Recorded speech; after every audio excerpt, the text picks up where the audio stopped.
Good day to everyone. This is a recording of the time value of money concepts.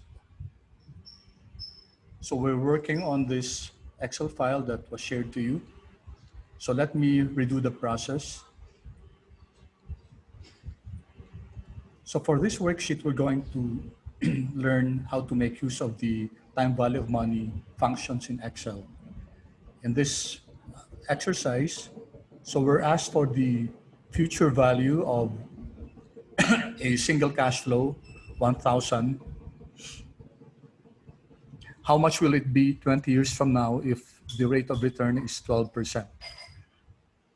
Future value can be computed using this formula. It's equal to present value times 1 plus R raised to the T. So we can use this formula. So our future value is equal to the present value of 1,000, multiply that by the compound factor of 1 plus the return raised to the 20 years. So 1 million today is equivalent to 9.6 million after 20 years if the rate of return is 12%. That can be also computed using the FV function in Excel is equal to FV. And we said last time that if we don't put a negative here, then Excel will return a negative cash flow because Excel is very particular about the direction of the cash flows. So let me just put a negative here so that we have also a positive answer because our present value is positive. So the rate is 12%, NPER is 20. PMT refers to annuity since this is not an annuity, but rather just a single cash flow. Let's keep that present value of 1 million. And then the type is also for an annuity, so we will ignore that. And we get this answer, the same answer. So this problem now, we use 30 years instead of 20 years, and we can see we will see the compounding effect. If the number of years is changed from 20 to 30, the rate is at 12%, NPER is at 30. We ignore the PMT annuity. Present value is, so if it's a 30-year investment, same amount of 1 million, same return, then you can see the compounding effect. Instead of 9.6, it's now 29.96. And if it's 36, it's 40 years. We can actually copy this formula, Control C, Control V. So we can see the big change from 9.6 to 29.96 to 93. Okay. Now we can also use Excel to determine problems like how long will it take your money to grow from 1 million? So that means it becomes 2 million and at 12%. So let's compute for the present future value. Future value, the rate is 12%. NPER is, that's what we need. Okay, present value is 1 million. Okay, now it's 1 million because there's nothing here. So if I put some a figure here, let's say 1. Okay, so we notice that our model changes accordingly. If this was 10, then our future value becomes 3.1 million. What we want is that the future value should be equal to 2 million. Okay, we want this to be 2 million. The question is, how many years will it take our money to grow by double at 12%? Okay, and that we can use the goal seek function in Excel.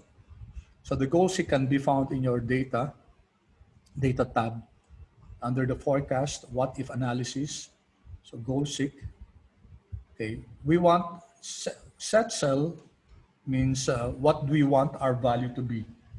We want set cell, we want this one, okay, to be how much? To be 2 million. So we type 2 million there by changing cells. Okay, we want Excel to be iterating on this cell. So if you press OK, okay, so you see that our cash flow, our future value is now 2 million. Okay, so our money was doubled. So it will take around 6.12 years for our 1,000 to double if it's earning 12%. Now you notice that our cash flow keeps on, uh, the future value keeps on increasing, not not linearly, okay, but in an exponential function from 9.6 to 29 to 30. Okay, it's not a linear increase. So we can plot that here. I'm going to create a two-way table. On our column, we have the will we can we would like to know how much your net present value, your future value is if your number of periods and your rates increase. So we'll plot out. We'd like to know the future value. So this one is linked. It is linked here, future value. Okay. And then on the column, we have the number of years. And then on the row, we have the returns. So what we're going to do is we're going to tell Excel to fill this up with the future values by changing your number of periods and your interest rate. So to do this, well, we have to plot out our number of periods and here your interest rates. You can interchange this, it doesn't matter actually. What we'll ask Excel is to do is to, if the number of periods is 12 and the rate of return is 6, okay, how much will be your future value? So this is easily done. The sensitivity analysis is easily done by doing the data table in Excel. So you have to highlight your table and make sure that the table here, the value here, is linked to your future value. So we're going to make use of this, okay, because this is already a formula. This is a future value, and this future value is computed based on the number of periods and the interest rate. So we have here plotted our number of periods, which we will link to this one, and the interest rate, which we will link to this one. Okay, so let me highlight this.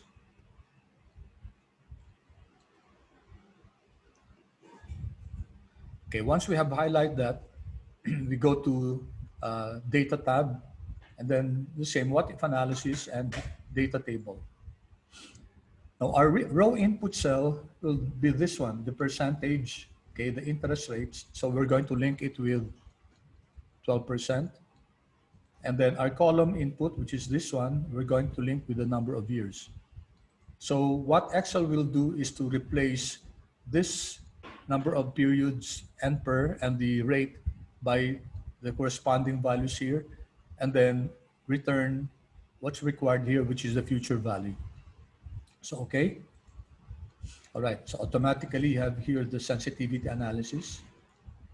Okay, so for example, in our problem, 12% at 40 years, 93 million. So let's see, 40 years, and then 12%, this one. So we got this, okay, same value. Okay, so if your number of periods, if your term is 50 years at 20%, so it's the cash flow becomes 9 billion. Okay, so we can see the compounding effect of your cash flow. If we plot this, so these are your future values based on 20%. Okay, if we plot them, okay, insert, let's use a scatter plot for that. Okay. You can see that the relationship between your future value and your, here it's the number of years. Okay. You can see that it's not linear. it's exponential. The growth is exponential. So that's what we call the power of compounding. Okay, we now go to other time value of money functions in Excel. This problem is just the reverse of the previous problem that we had. So using the future value, what will be the present value? So if you have 9.6 million, let me draw the timeline. So this is just equivalent to, so let me draw the timeline. This is after 20 years. This is our, okay. This tells us that if you have 9.69646 million, 9.646 million after 20 years, how much should you invest in now? Okay. We know that the answer is 1 million because we have solved this, but let me just illustrate to you using Excel. So we're solving for the present value, so we use the PV function, and I'm going to put a negative sign there. Rate of 12%, NPER of 20, PMT, this is not an annuity, the future value is 9. Okay, so we got that. Okay, so in Excel, it's very easy to compute for the future value, the present value, even the number of periods, okay, and the annuity payment. Okay, we now go to annuity. So an annuity is just a uniform string of cash flows. Okay, there are two types of annuity. You have annuity ordinary and annuity due. Annuity ordinary starts at the end of the period. So if we were contemplating of this timeline, so the transaction starts here at year 0, but the cash flow begins one period after. So you see that the 2000 starts at the end of year 0. This is annuity ordinary. On the other hand, this one is an annuity due, where your cash flow starts immediately, okay, as compared to this one, where your cash flow starts at the end of the period. All right. So what we would want to determine here is the equivalent present values.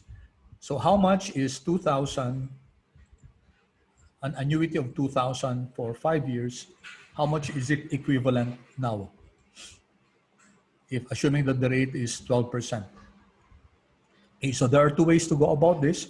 You can first convert each of the cash flows into its present value.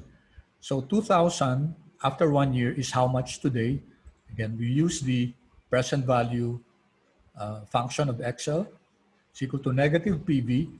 This is your rate. Your rate is 12%, and I'm going to fix that by pressing F4 because we're going to copy the formula to the right. So we fix the rate.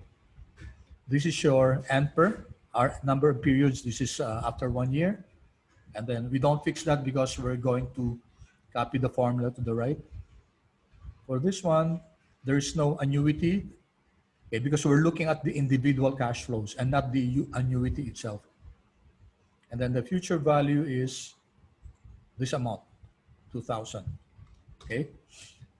So solving that, it means that 2,000 after 1 year is equivalent to 1,785 today.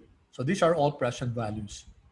And 2,000 after 2 years is equivalent to 1,595, etc. So these 5 cash flows have already been converted into its present values. So we can now add them. When we add them, okay, and we're justified to add them because they're now converted to present values. So the present value of this stream of cash flows is equal to 7209.555, assuming a 12% interest. Now, what we did here was to convert each of the cash flows into its present values. We can actually use the annuity itself and convert it into its present value. So this is the formula, negative PV, it's also the present value. Now the rate is 12%. The NPER is, this is your NPER, and we're using this annuity, annuity of 2,000 for 5 years. Okay, it's a 5-year investment, so our NPER is 5. And then for this one, PMT, we're going to use this, the PMT value, which is 2,000. Okay, and then there's no future value because all of these 2,000 are all part of the annuity. And then the type, okay, for the type, let me show that. For the type, it's either end of the period. End of the period is annuity ordinary, or 1, beginning of the period. Since this is an annuity ordinary, so we can type 0 or just ignore it. Because if it's 0, if we don't put anything there, then Excel will read that as 0. Okay, let me just put that there. Okay, and then, so you see it's equivalent. So 7209.55. This tells us that an annuity of 2,000 for 5 years at 12% is equivalent to 7209.55 today. Now, for the annuity due, which means that the cash flow begins immediately, this is the cash flow. So it's also 2,000 for 5 years, but it starts immediately, unlike the annuity ordinary, which is 2,000 but starts after, at the end of the first period. So same thing, we can also get the present value. So this is the formula, negative PV. Okay, this is your rate at 12%. Then your NPER, number of periods, is this one. We're going to use this. And then we're not going to use the PMT, so we ignore this. We're going to use the cash flows. So this stream of 2,000, right? And then the present value is, of course, since this one happens immediately, then its present value is also the same, 2,000. And then we also get this. Now take note, they're the same. These ones are the same. The only difference is that the present value of, since 2000 begins now, so it's equivalent to 2000. So the difference is actually the difference between this one, the present value of 2000 on the 5th year, which is 1134, and the present value of 2000 now. So the discrepancy there is actually the difference in their present values. All right, so if we add this, we can now add this and get its present value because they're now pegged at the same time frame. Or we can also use the PV function and use 2000 as our annuity. So this is our rate of 12%. This is our NPER. Okay, our NPER is also 5 years. And then this is our annuity of 2000. And then ignore the no future value. However, here we have to put, for the type, we have to put, so we have the option of putting 0, which is annuity ordinary, or at the beginning of the period. Okay. So we have to type that in because we want to inform Excel that this is annuity due. Okay, so we get the same answer. And the difference between the two, the difference is, as I mentioned a while ago, this one minus this one. It's actually the difference between, it's a difference between the present values of your 2000 now and 2000 in 5 years time. So that's the difference. Okay.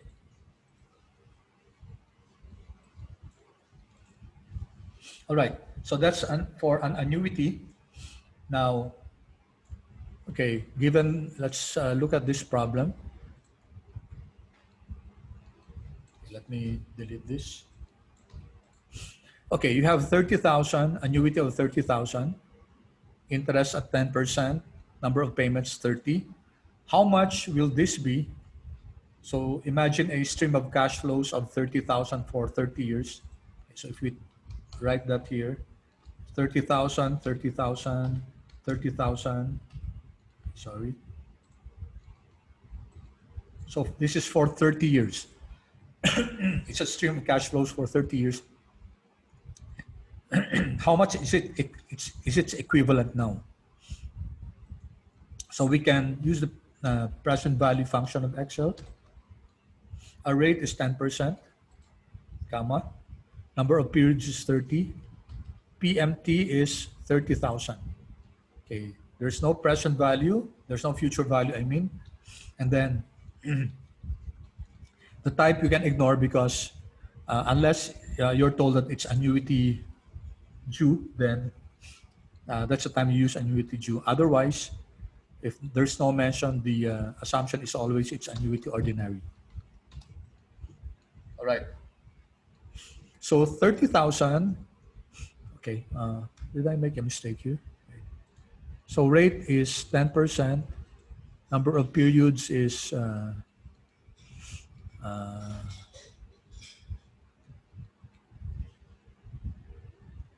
it's 30 years. Okay. And the PMT is 30,000. All right, that's correct.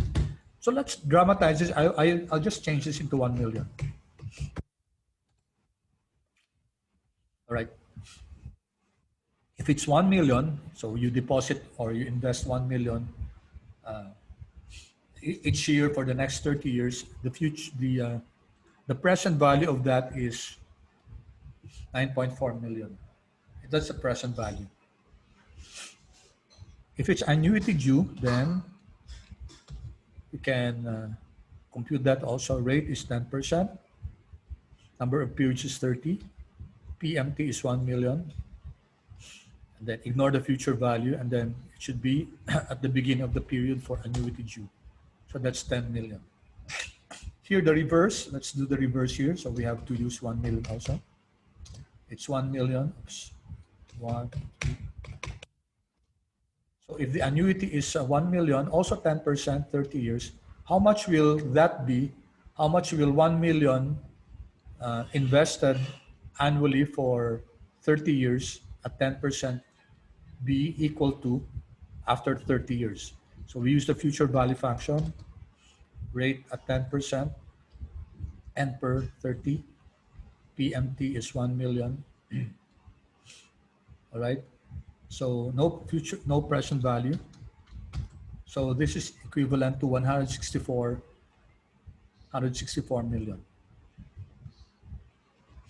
Okay. Let me check. Rate is 10%. N per is 30 years. PMT is 1 million. Okay.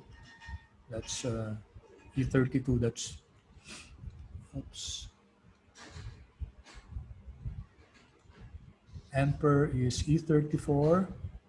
Okay. PMT is E32. Correct. So you can see the power of compounding here. Your 1 million, if you deposit that every year for the next 30 years, that will be equivalent to 164. And if it's an annuity due, rate at 10%, comma, N per at 30, comma, PMT at 1 million, okay, comma, comma, and then let's type 1. So this will be 180 million. You can actually get this also, the future values, using the present values. So let's see if it turns out to be the same. So we're computing for the future value at 10%, comma, N per is 30, and then we use the present value at 9 million, okay? So how much is 9 million after 30 years, earning at 10%? That will be, okay, let's copy the format. Okay, it's the same. It's the same. So here we're looking at equivalent cash flows. Let me just draw that.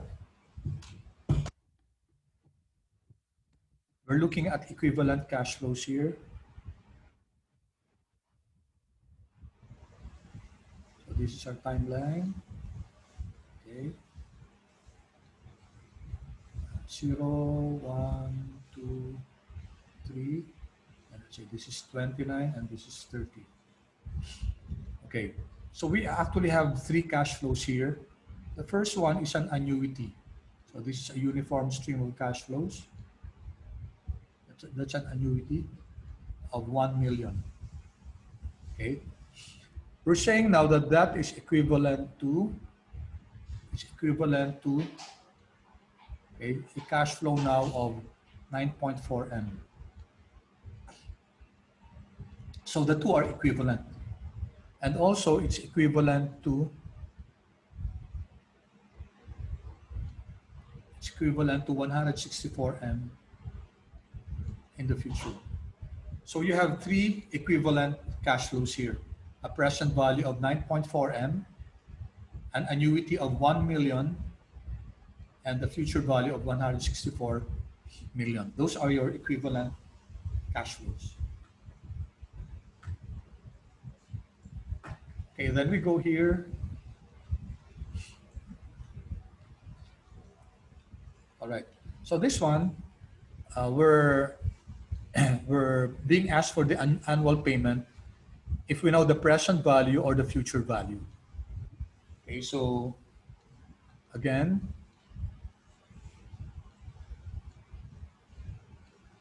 so this is what the problem is asking for. You have a timeline. Okay, we're asked for this amount. How much is this annuity? Okay, if the present value is, let's just use the present value. If the present value is 9.4 M, how much will this be? Or you can make use of the future value.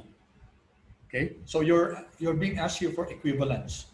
How much is the equivalent annuity for 30 years if the present value is 9.4 million, or if the future value is 164 million?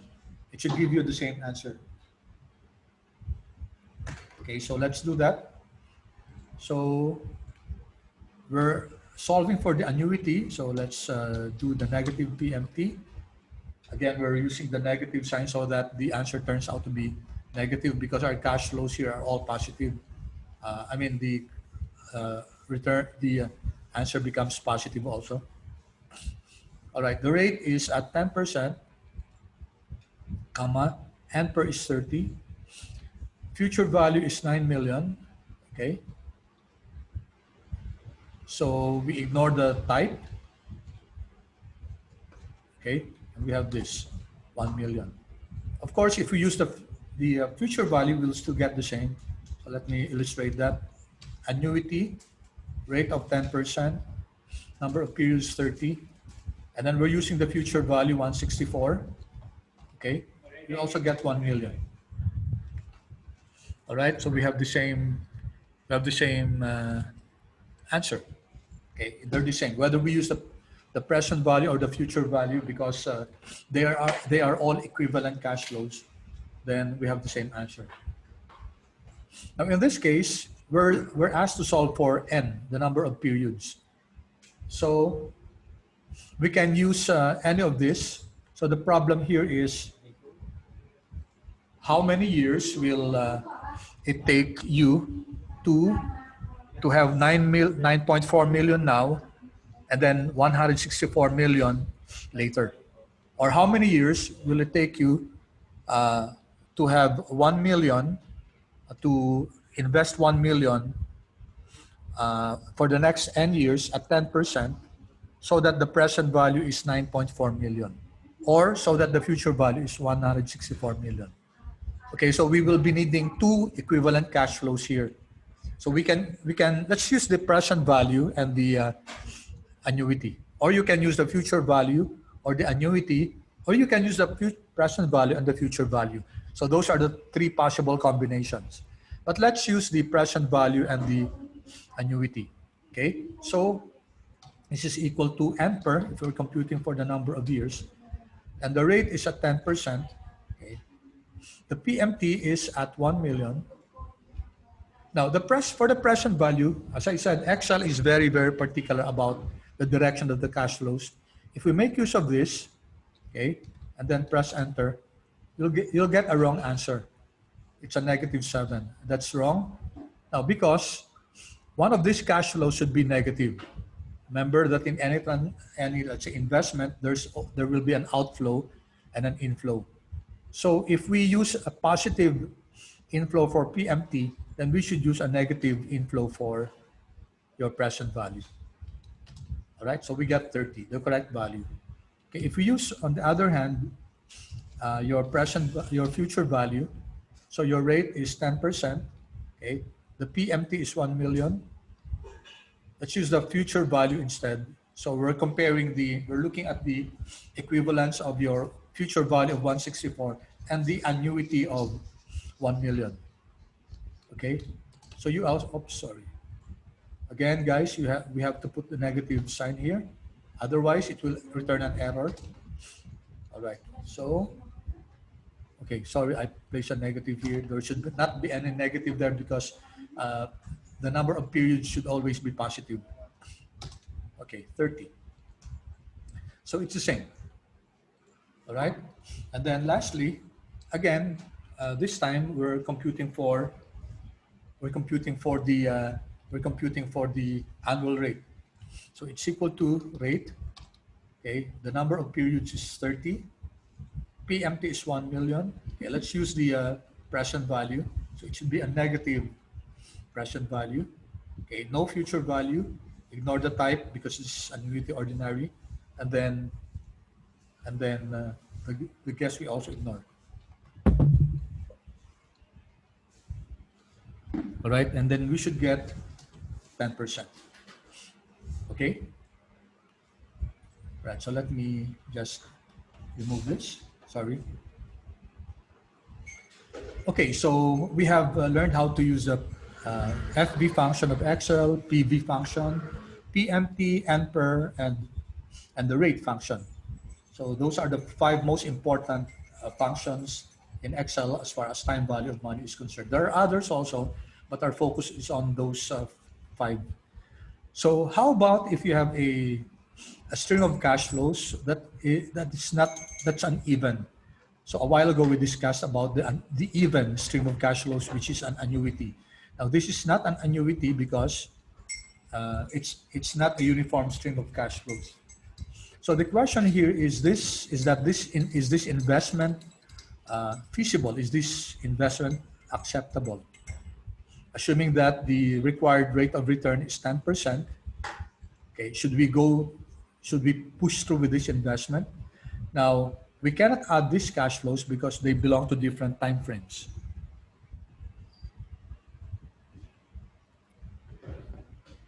They belong to different time frames. So it's wrong to just sum them up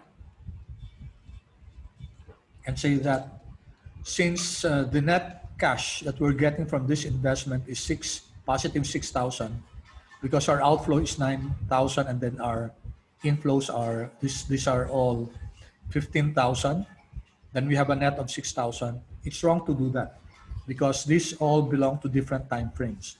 So from what we learned a while ago, what we need to do is to get the present values and then add them.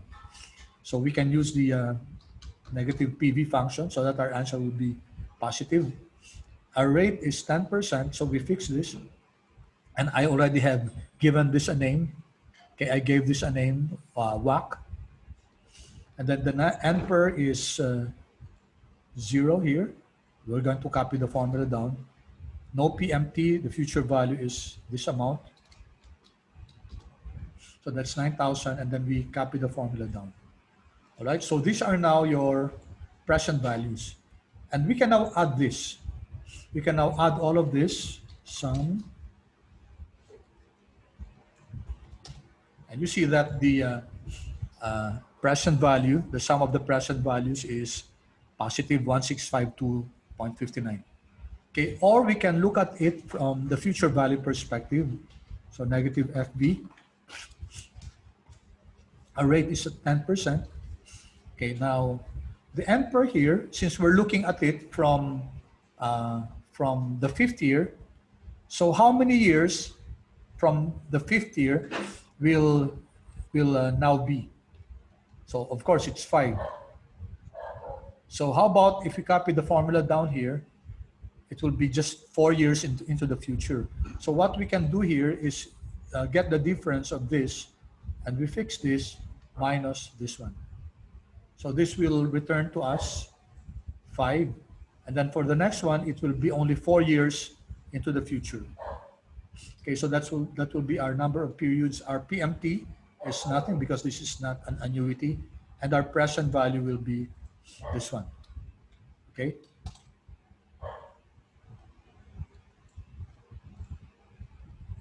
All right. So to check, the future value is of 5,000 in the future is also 5,000. Okay, so we can also add this. We can sum this, and then we notice that the future value is positive. So this investment is acceptable. Now, in order to check, we can also project 16529 after 5 years. How much will that be? So let's just check that. Negative FB at 10%. How much will 16529 be? N per is 5. Okay, the present value is 16529. Okay, so it's correct, 26651. Okay, so 16529, 165.2.59 now is the same as 266.1.51 as verified by this formula. So we can now summarize our cash flows. Okay, these are the present values of your cash flows. So we add them. If we add the present values of your cash inflows, these are your inflows because they're positive, and the present value of our cash outflow. Our outflow is this 9,000. Okay, so we can net them, sum them up. We add them because the outflow is already negative. So this is what we call the net present value. This one. This one is your NPV, or your net present value. Okay, what's the decision rule? If the net present value is greater than 0, or if the present value of your cash inflows minus the present value of your cash outflows, which is your net present value, if it's positive, then the project is feasible or acceptable. Okay, so let me link it here. So we're saying that the NPV is positive, it's greater than 0, then the project is acceptable. So that's our decision rule. Okay, there's another way to determine whether a project or a stream of cash flows is acceptable or not, by using the rate of return, IRR. So IRR is this one. Okay, 15.47%. Since this is greater than your weighted average cost of capital, then the project is acceptable. All right, for this one, we're going to use non-annual compounding. So far, what we have used are rates that are annual, or your nominal rates. So in this problem, given 1 million at 10% annual rate, an annual rate of 10%, 30 years period, how much will be the future value if the interest is compounded annually? So that's once a year, semi-annual, twice a year, quarterly, 4 times a year, etc. And then we have this infinite compounding and daily compounding. Okay, so what we want here is to compute for the future value. Okay, and then also compute for the effective annual rate. Okay, so to get the future value, this is equivalent now to FB. Our rate will depend on the compounding. So if it's only annual rate, then it's 10%. However, if it's semi-annual, then that means that you have two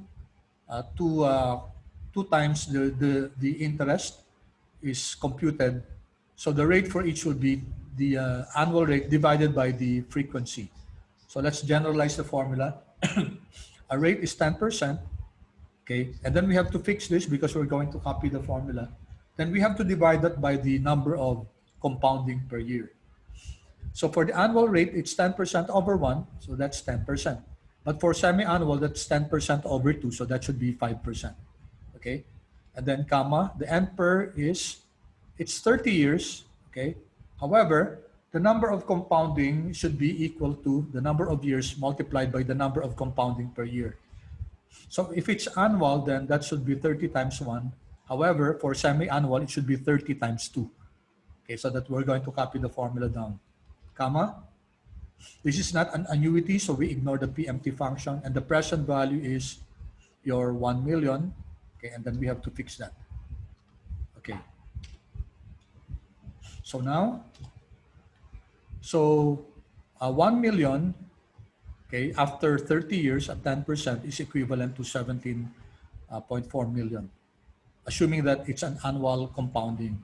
If it's semi-annual compounding, then you see that the future value is higher because the cash flow in the future is affected by the number of compounding per year.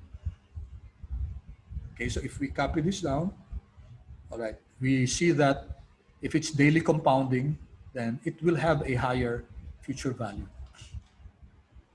Okay, for continuous, for perpetuity, okay, the future value, sorry, I think I have okay.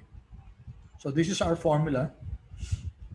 The future value is equal to present value times, we have to exponentiate e to the r raised to the t, okay? So this will be equal to the present value of 1 million times in Excel exponential, okay?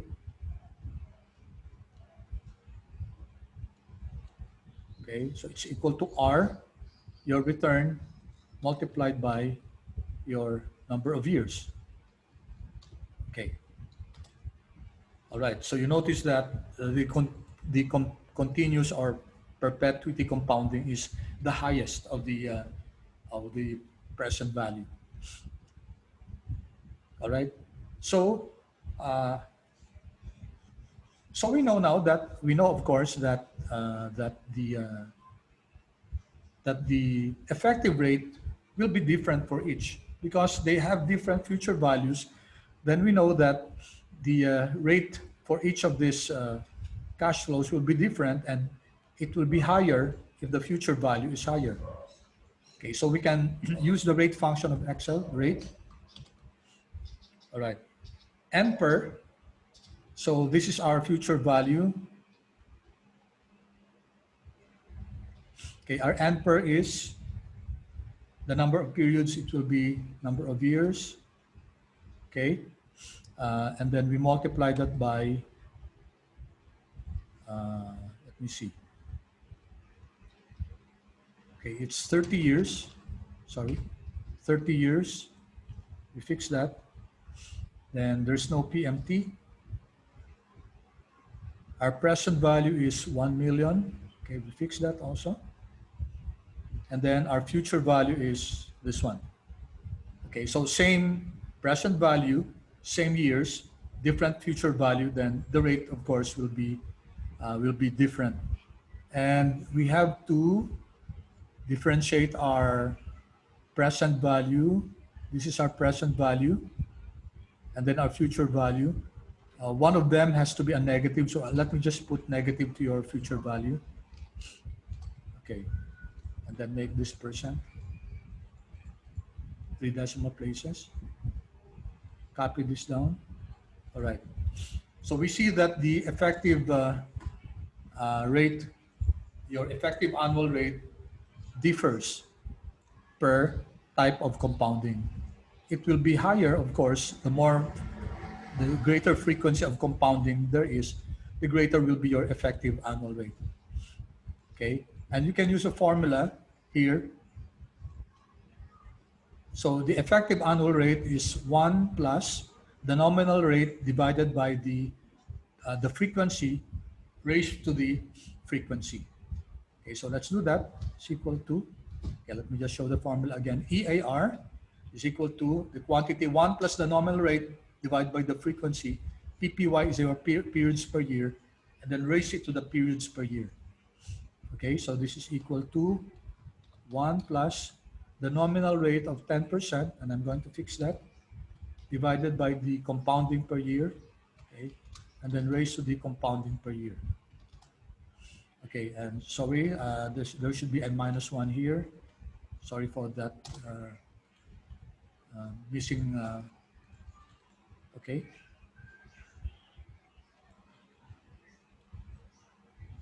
All right. Okay, so we cannot use that here because the compounding here is infinite. Okay, and then you can also use the effect function. It's the same effect, nominal rate, and then n per y. So this is a quick way to compute for the effective annual return.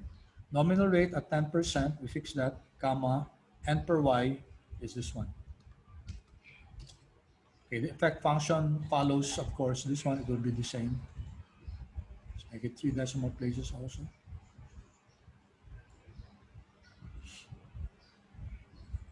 Okay, by the way, here, using the formula, it will actually be equal to, okay, did I put the formula here?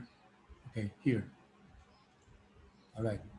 So to compute for the effective annual return for continuous compounding, it's equal to e to the I or e to the r minus 1. So let's do that. It's e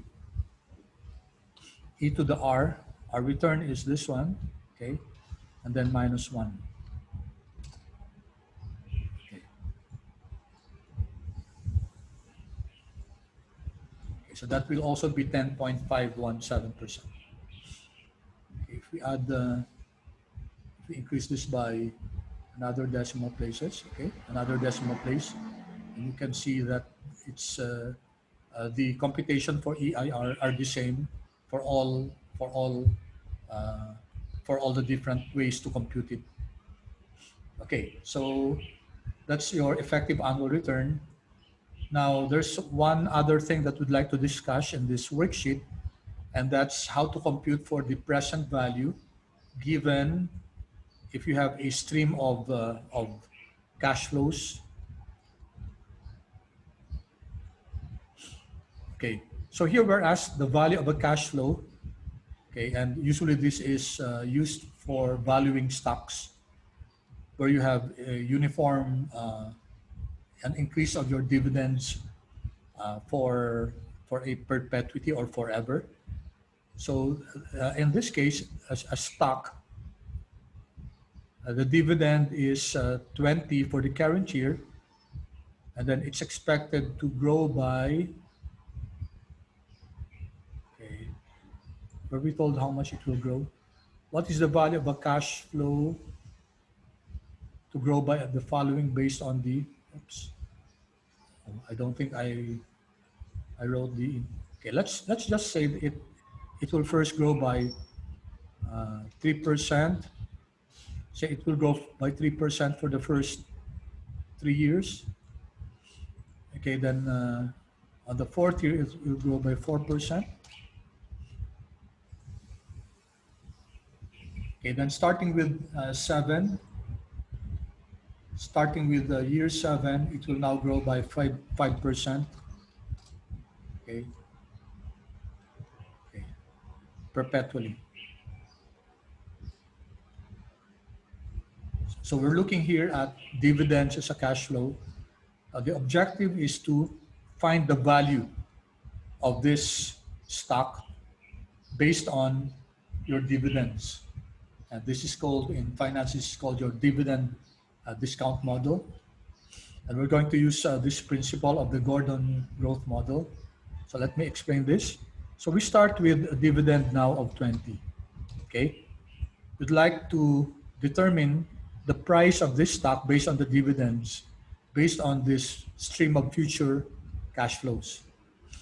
Okay, so after 1 year, the dividend is expected to grow by 1 plus, that's 3%. Okay, so we can copy this to the right and keep on increasing your dividends, your cash flow in the form of dividends. Okay, so on the first year, it will expected to be 20.60, and then again it will grow based on the previous. It will grow by 3%. Okay, so it keeps on increasing, it keeps on growing based on the growth rate given.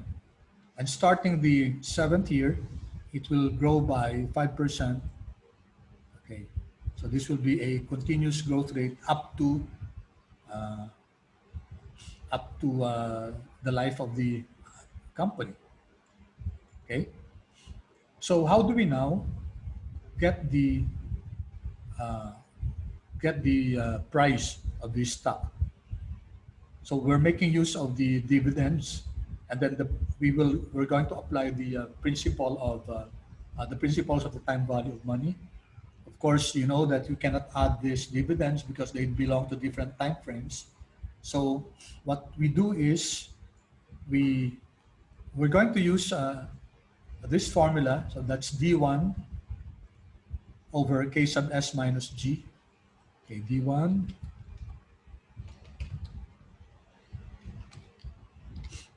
over K sub S,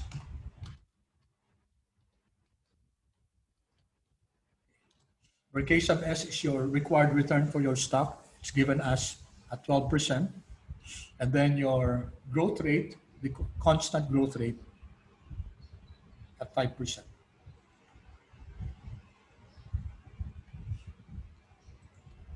All right. So what we do now is we don't have any problems with the first cash dividends because we can easily convert them into their present values. Now, our concern is this, because this is actually, I just shortened it, but if I continue this, so let me replicate this. So it's expected to grow 5%. Okay, so that's forever. Okay, so our objective here is to determine what's the estimated, based on these cash flows, what's the value of these cash flows. Okay, so what we can do is we can, okay, the question is where does the constant growth rate begin? So the constant growth rate begins here. Okay, so it begins here. Okay, sorry, I have to remove this because what we're going to do is wherever your constant growth rate begins, which is 5%, you can replace this with one value here. Okay, there's a way to replace all of this into the future with one value, the period before. Okay, and that formula is this one, D1 over K sub S minus G. Okay, so we know that our K sub S, let me put that here, our required return for the stock is 12%. Okay, and then our growth rate is, our continuous growth rate is at 5%, which is already here. So let me write our K sub S here, which is 12%. All right, so what we can do is replace this stream of dividends where your continuous growth rate of 5% begins. We can replace that by an amount here. So the question is, what is this amount here? The formula is D1, or the dividend for the next period, that's D1, divided by K sub S minus G. So it will be equal to, okay, D1 is the dividend where you will be starting your continuous growth rate, okay, at 5%, uniform growth rate for quote unquote forever. And that's 25.81 divided by your K sub S is 12%, and then your growth rate is 5%. Of course, you cannot use this formula if your growth rate is higher than your K sub S. All right. So what's this 365.87? This 365.87 is the equivalent, okay, it's the equivalent 5% dividend growth, okay, from year 7 up to infinity. Okay. So all of these dividends projected into the future is actually equal to 368.75. And we can easily prove that using mathematics, that 5% uniform growth rate, okay, is equivalent to this amount. Now that's from your Gordon growth rate model. So now that we have converted all of this cash, these dividends, we have converted it into one single dividend. Then we're now ready to get the price. Okay, so let me. Okay, maybe I should put this here.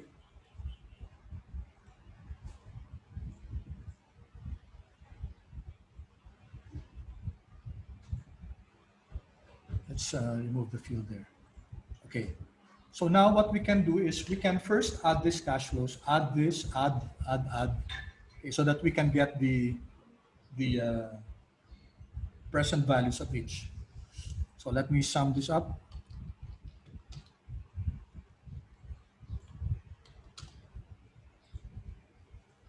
Okay, there.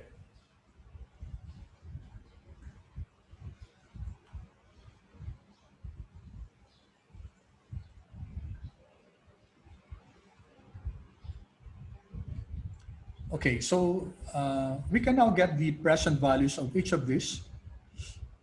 We can get the present values of each of these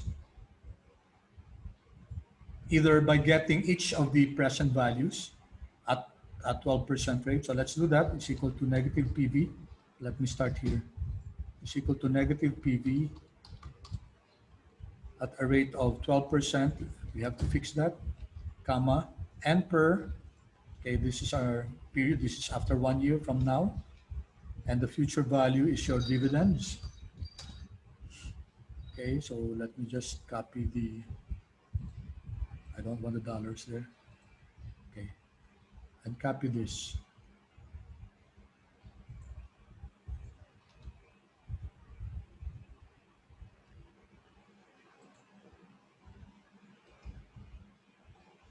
Oops, sorry.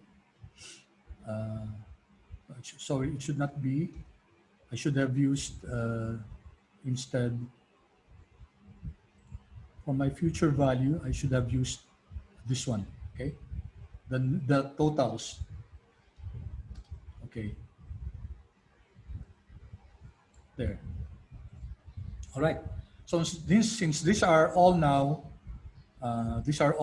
present values, we can actually get them now. We can add. So this is equal to the sum, all of this. Okay. So the price, the price of this stock is 278. Okay, based on our present values. And one way to do that is without us getting the present values is to use the net present value function. Okay, the net present value function, NPV function, there's an NPV function in Excel, returns the present value of an investment based on a discount rate in a series of future payments. Since we're looking at the dividends from year one, which is future, and we can make use of this NPV. The rate is at 12%, comma. The values are all of this. Okay, and it's the same, 278. All right. Okay, so that finishes this first worksheet. Now we go to the next worksheet. So we have here a problem where we're asked to determine which of the projects are feasible. Now take note that they have different lives. The first project has 6 years, the second project has 4, and the next project has 5 years. So let's first compute for the net present value. So instead of getting the present values of each of them, we use the net NPV function of Excel. shortcut NPV. Okay, the rate is at 12%. We fix this, and then comma. Now, for take note that the NPV function of Excel makes use of future payments. So we don't include this first. Okay. So rate 12%, fix this. Future payments should only include the first year. Okay. But we have to include the year zero because that's also present value. Otherwise, we'll get the wrong answer. All right. So the net present value of this one, of this cash flow, is 93,585, and we say that it's acceptable because the net present value is positive. Okay, so we see here that project C seems to be the best project based on the net present value. Okay, however, we actually cannot compare them because they have different lives. So what we do is to annualize them. Annualize them by getting the present value interest factor for an annuity. So for instance, let me illustrate that. We're going to annualize the net present values. So for project A, for example, okay, it's we have here 0 to 6, 4, 5, okay, 6 years, right, for project A. So what we do is to get an annuity of 1. So this is 1, and get the present value. So how much is this annuity of 1 today? So that's your present value interest factor of an annuity. For project B, it should be only 0, 1, 2, 3, 4. An annuity of 1 for 4 years. How much is it now? So this is for project C. How much is the present value? And then for project C, it's 5 years. So we have to get that first and then divide it by the net present value to convert your NPV into an annualized NPV. So to get the present value, we use the negative PV function so that the answer is positive. The rate is at 12%. Okay. N per, okay. Now, how do we now, for project A, it's 6 years. For next year, it's 4 years. For next year, it's 5 years. How can we use one formula so that we can just drag this to the right? Okay, without having to type this formula per cell. So what we can do is just count. Okay, I'll use the count A. What's the count A? Counts the number of cells in an array that are not empty. So I'm going to ask Excel to count those arrays here that are not empty. Count A, okay, and then I'll highlight this. Okay, take note, we're only counting we don't include 0 in the counting. Okay, so counting this means 6. Counting this, which are not empty, that's 4. Okay. All right, then comma. What's our PMT? None. And what's our future values? Our future values are this one. Okay. And then plus, oh, sorry. No, sorry. I'm wrong. We're looking at the an annuity, okay? So it's an annuity of 1, okay? This is what we're computing. Payment 1, okay? And then ignore the rest. Okay. So in this cash flow, an annuity of 1 for 6 years is equivalent to 4.11, and we copy that. Okay, so we have the equivalencies. Now, you see that this one, it's actually, it's 4, right? So we got the correct answer. Just to check this one is 5.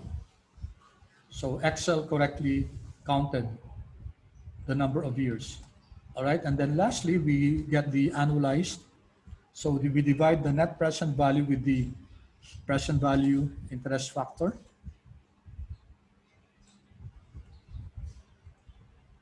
All right. So it turns out that, okay, I think because it's still this one, okay? Sorry. My apologies. If we don't consider the annualized NPV, it will be Project Z. Okay. It will be Project Z. And then if it's an annualized NPV, it's still Project Z. So in this case, Project C turns out to be the best choice, even if it's just looking at the NPV or the annualized NPV.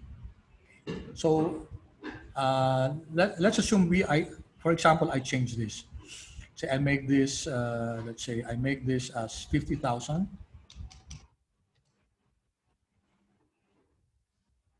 maybe 40,000. Change this to 40,000. Okay. Uh, in this example, Project A is the best on NPV, having the highest net present value as compared to Project C. However, I said that we can't really compare. We can't use the NPV because they have different project lives. So what we do is uh, annualize it by dividing it by the present value interest factor of an annuity. And then it turns out that the annualized NPV of Project C is better compared to Project A. So in this case, Project C is better. All right. So next is amortization. Okay. So we have a loan of 3 million. If you check the Pag-ibig calculator in the internet, a loan of 3 million requires a 6.5% interest rate. So let's suppose we're going to pay in 5 years, and Pag-ibig has a monthly payment scheme, okay? So that your monthly rate is simply your annual rate divided by the number of periods per year and per Y. And then we can compute now for the annuity, how much do you need to pay every month for the next 5 years or 60 periods. Our rate is, since this is to be paid monthly, then our rate should be also monthly. So that's this one, okay? This is already your monthly rate. And then your number of periods will be, it's 5 years, but you have to convert that into months, okay? And then no future value. And our type is, we know that this is annuity, annuity due, because payment will be made at the end of the period. So when you borrow, you don't immediately pay, but you have to pay the following period, which is your month. Oops. Okay, so negative PMT, let me check. Rate is at 0.542. NPER is, that's 5 times 12. Okay, sorry, the present value is, we're going to loan 3 million there. Okay, no future value, and then the type is annuity due. Ordinary, I mean, sorry, this is annuity ordinary. Payment is at the end of the period. Okay, there, it's 58,698.44.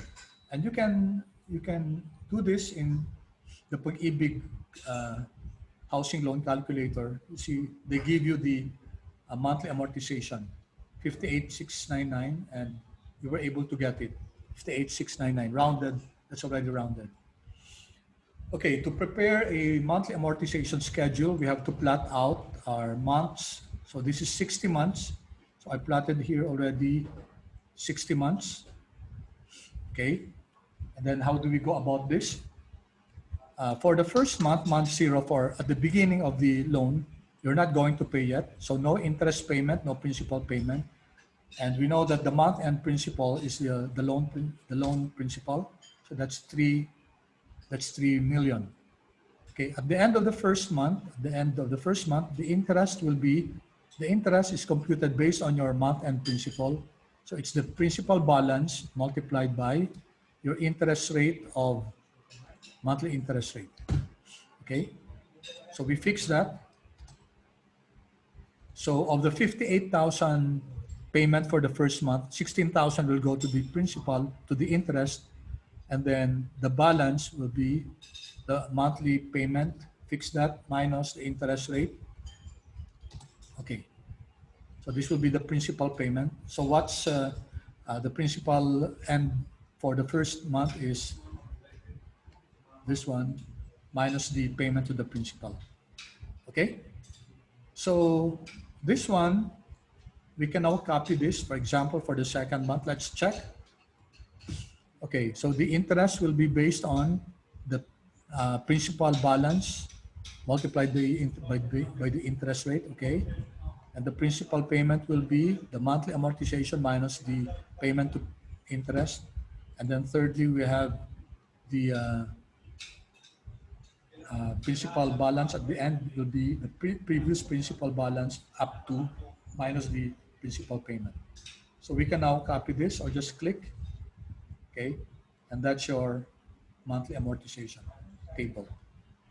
So if you add all the interest, let's add how much interest was paid. Okay, that's 521,000. And how much was paid to principal? That's 3 million, as expected. This should be 3 million because that's the loan. Okay, so that's our amortization. All right, and then for capital budgeting, okay, here we're going to determine whether projects S and L are acceptable. So project S and project L, you have the initial investment at 1,000. I kept the values quite simple so that it would be easy for us to compute. Okay, so after 1 year, these are the cash flows. Okay, so you might be tempted to say, as I asked before, can we add these cash flows?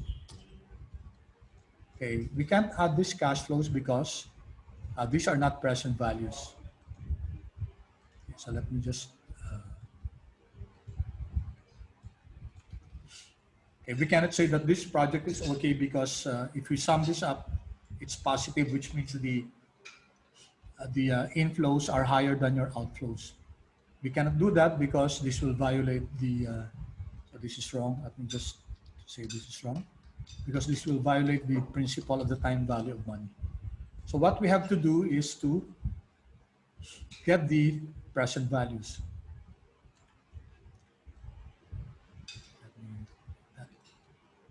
Okay, so here, what we can do now is to get the present value, which is the negative, the PV function. The rate is at 10%, we fix this. Okay. We gave this a name WAC1.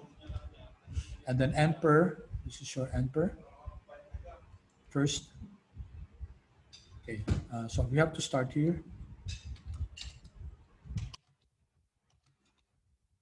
Rate is WAC1. N per is this one. OPMT, these are our future values. Okay, we copy this formula. Okay, so these are now the equivalent.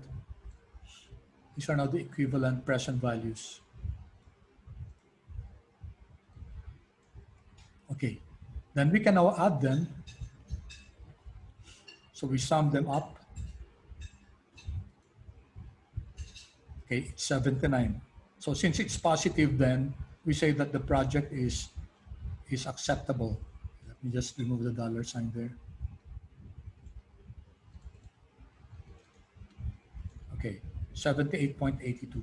We can also, of course, use the direct formula, which is equal to NPV. NPV with a rate of 10%, comma. The values should be the future values starting with year 1, and then you just have to add the year 0. Okay, so based on this computation, project S has a net present value of 78.82. It's positive, it's acceptable. And then we'll have to compare this with project L, assuming that you can only choose between them, between the two, project S and project L, which is what we call a mutually exclusive exclusive projects, which means you can only choose one. Unlike in what we call independent projects, and in independent projects, your constraint is your budget, but you don't actually compare. Well, technically, you choose those that have the highest net present value. But for as long as your budgetary constraints allow, and you can choose all of your projects. Okay, so here for project L, we again get the present value. It's also again WAC 1. We use WAC 1. Okay, this might be confusing. Okay, so let me just link it here. Okay, WAC 1. Okay, and then enter again is, okay, sorry. Oops. Sorry, I have to remove this here. Okay, my apologies. Negative PV. Our rate is here, comma, future, and then enter, and then future value.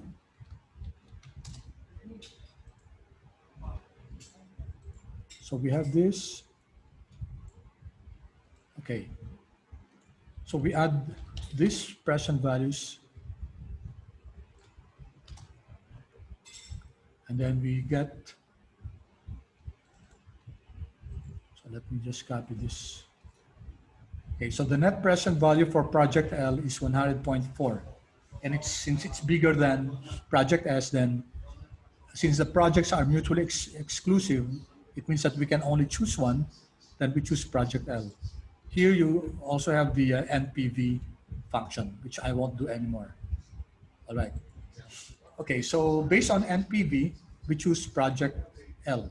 How about based on IRR? The IRR of project S is, okay, let me repeat that, IRR, you just get the values, okay? So it's 14.49, while the IRR for project L is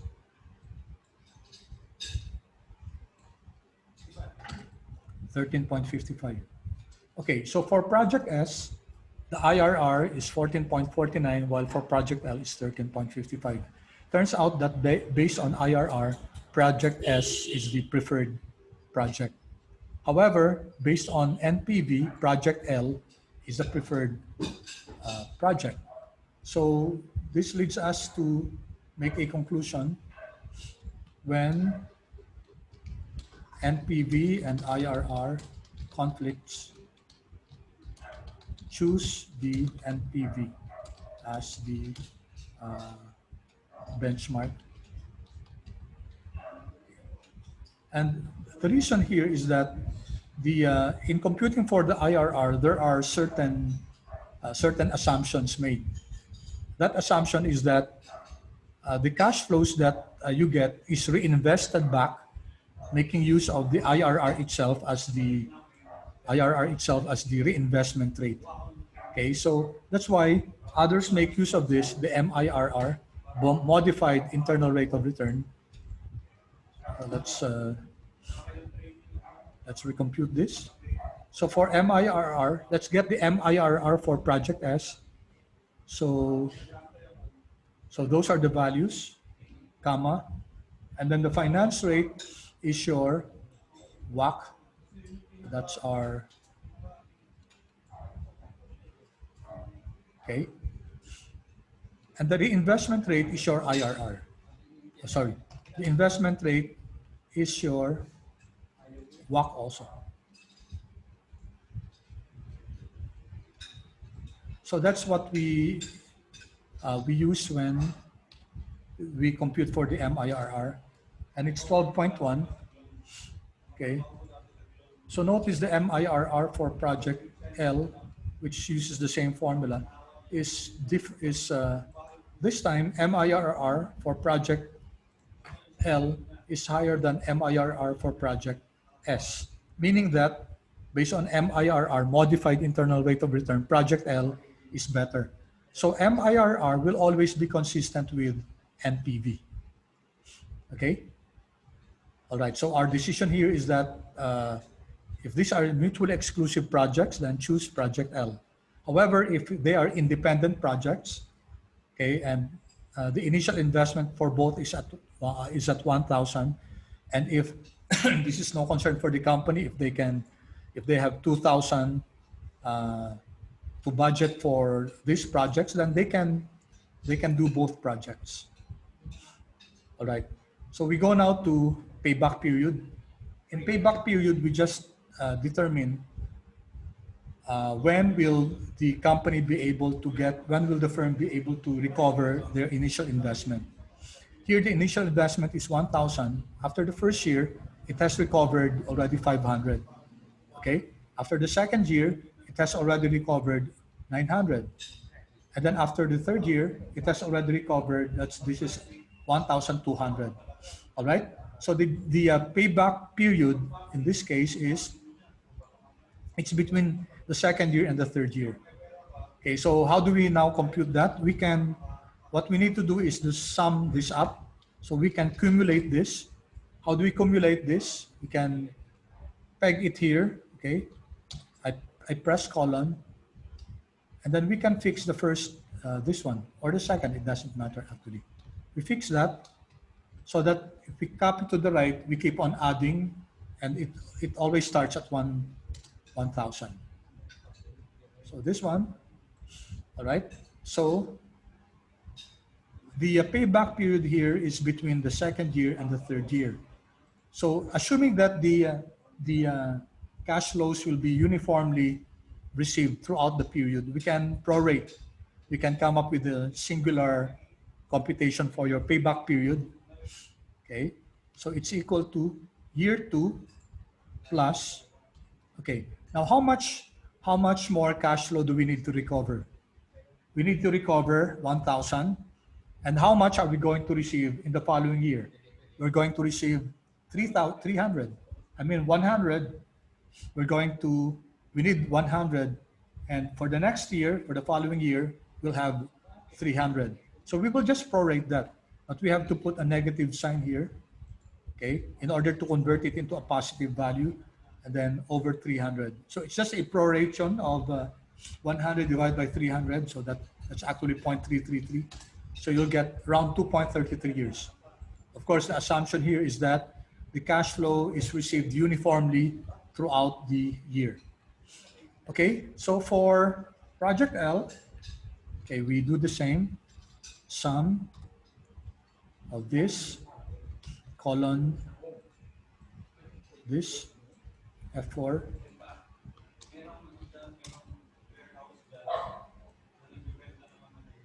All right. So now the payback period, as you see, is between 3 years and third year and fourth year. So this is equal to year 3 plus, again, we're going to prorate 200 from 675. So we put a negative sign here and then divide it by 675. Okay, so around 3.3 years. So notice that even if the project L has a higher NPV, but it has a higher payback period. Now it will depend on the policy of the firm. So for example, they have a policy that the project should have a payback period of not less than 3 years. Then it will now be up to the company to decide whether they should adopt project L or project S instead, because project L has a longer payback period. Now, what's wrong with the payback period is that it does not use the present values. It just adds the original cash flows. So that, in effect, violates the time value of money. So what we have to do here is to get the present value first, and that's what we're going to use in order to compute the payback period, which we now call the discounted payback period. So let's compute first for the present values. The rate is at 10%. Let's fix this. NPER is 0. Our future value is this one. So this is the same. Oops. This is your NPER.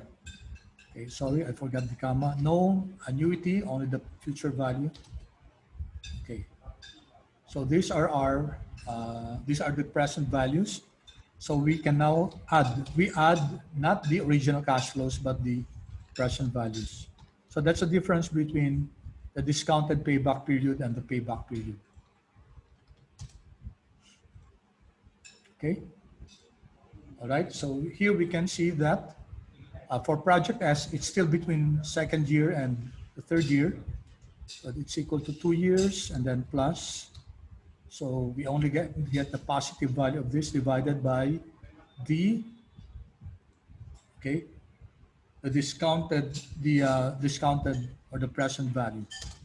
Okay, it's 2.95 years. Always, guys, the discounted payback period will be higher than your payback period. And same thing for this one. Okay, so again, compute for the present value, negative PV. Rate is at 10%. We use this, fix this. And per, and the future value. And then copy to the right. Right, then we get the cumulative sum, column.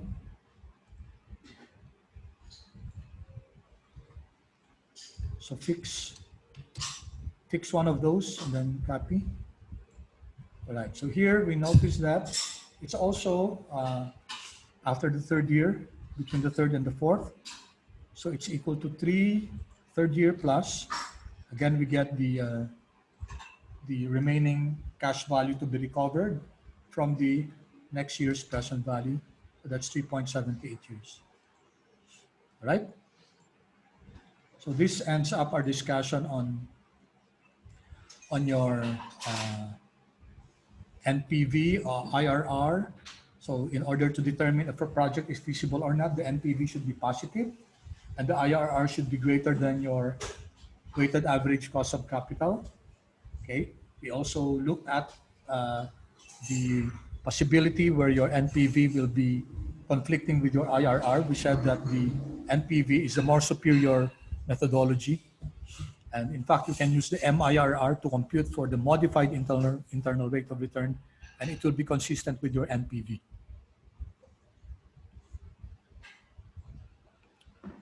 Okay. And then we also computed for the payback period and then the discounted payback period.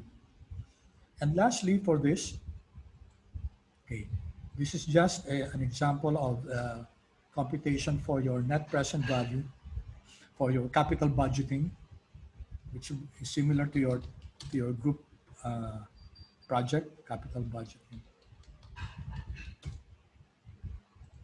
Okay, we're given here the weighted average cost of capital for the firm. This is the hurdle rate, or this is the cost of capital, which must be quote unquote beaten by any project. Assume that the tax rate is 30%, and in this project, the depreciation per year is 20%, which means that this project has a five-year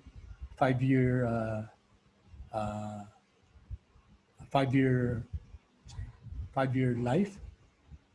Okay, the cost of 2-year existing equipment, so which means they have an existing equipment that's 800. The cost is 800,000, and they're going to save from the purchase of the new equipment. They're going to save. So this is the cost savings. If they invest in this new equipment, they're going to save on this by 350,000 every year, as far as operations is concerned, and the savings will increase by 5%. Okay, I failed to put here. You should put here also in the givens.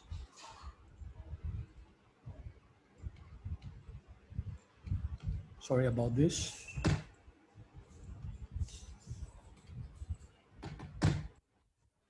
Okay, the cost of the new equipment is 121.2 million, and then the installation cost is 150. Okay, so when we do capital budgeting, we take a look at 3 cash flows. These are the 3 important cash flows.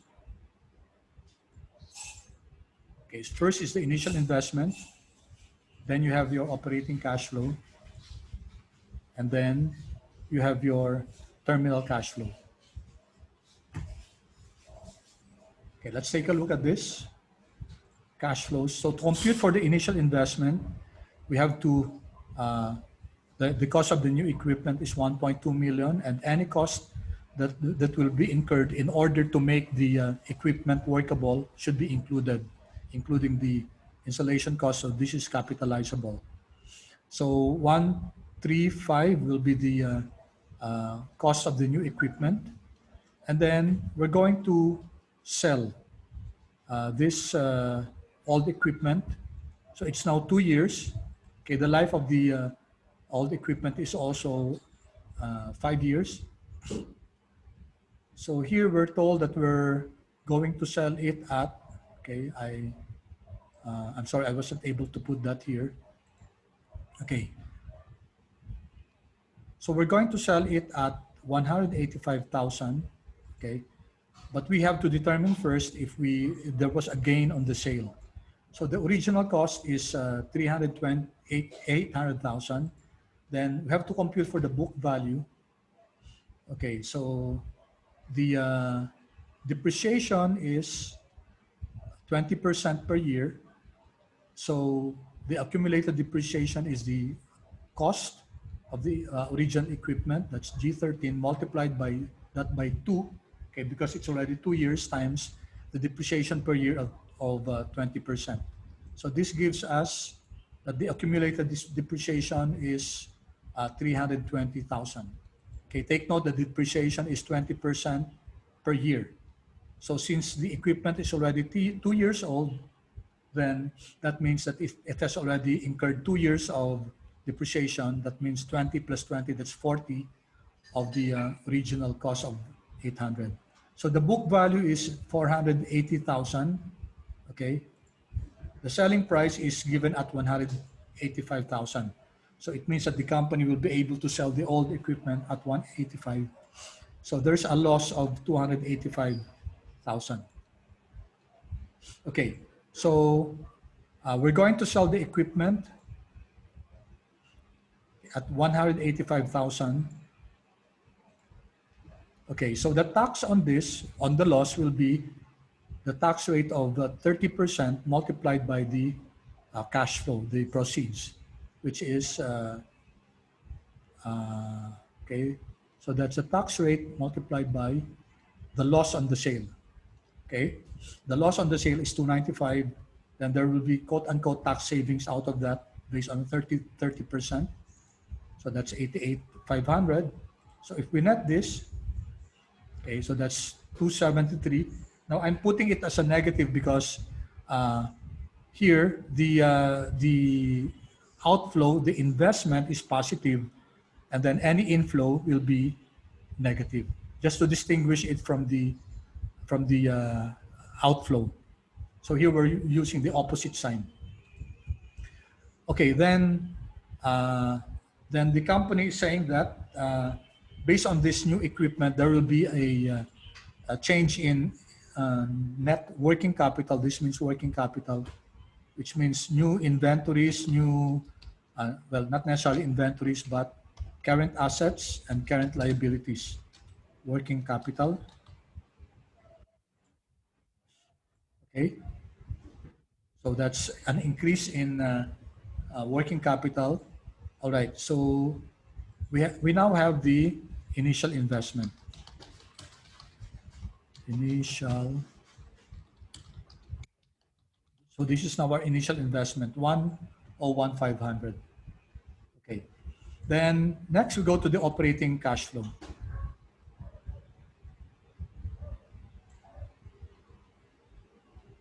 Okay, so we're told that we're going to have savings of 350,000. Okay, and then it will keep on increasing by. This will be increasing by 5% over the next 5 years. So we have these revenues now. Okay, it's based on an initial savings of 350, and then we're told that it will increase by 5% over the next 5 years. Okay, the depreciation is based on the value of the asset is at 13550, and then multiply that by the 20% depreciation rate. And then, so this is constant over the next 5 years. So our tax will be based on our marginal income, less depreciation, multiplied by the tax rate. So our net profit after tax will be your marginal revenue minus your depreciation minus your tax. Okay, so this is now your net profit after tax. Okay, but in capital budgeting, what we're not interested in just the net profit after tax. Okay, what we're interested in is your cash flow. So your cash flow is your net profit, add back any non-cash expense. In this case, it's your depreciation. Okay, so we added back depreciation to get our cash flow for the new equipment. Then we have to account for the old equipment. For the old equipment, we don't have any marginal revenue as compared to the new equipment. This is the advantage of your new equipment. Okay, and we also depreciate this. Okay, so where did we get this? This is the original value of the asset. That's 800,000 multiplied by 20% your depreciation rate. And since it's already 2 year old, you only have 3 years remaining life of the asset. We also compute for the tax on this. That's your marginal revenue less your depreciation. So this actually are tax savings. So your net profit after tax is, okay, it's your marginal revenue less depreciation less your tax. Okay, so these are your net profit after tax. And then we convert it again to your cash flow by adding depreciation back to your net profit after tax.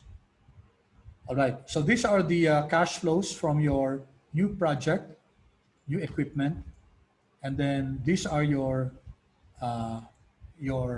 cash flows from your old equipment. So we have to net this because this will be an opportunity cost for the company. We will be losing this because we will be using the new equipment. So this will be a foregone cash flow. So that's why we subtract. Okay, so this is your incremental cash flow for the next 5 years. Okay, and lastly, your terminal cash flow at the end of the project. We're told that we will be able to sell all the new equipment at 200,000. So we sell this. Okay. Sorry, I wasn't able to put that here. Let me just put sale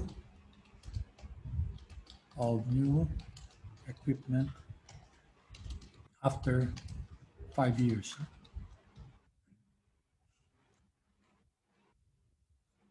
So at the end of the life of the new equipment, we will be able to sell it at 200,000. Okay, so take note that the book value after 5 years is already zero. So we will compute for the tax. The gain on the sale is, so that's 600,000 at 200,000 times the tax rate at 30%. Okay, the whole amount is taxable because it's your total gain, because the book value is already zero. So let me put that sale of new equipment. So that's 200,000. Your book value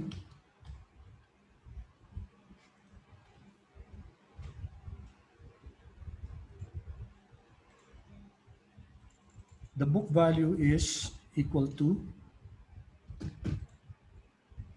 okay,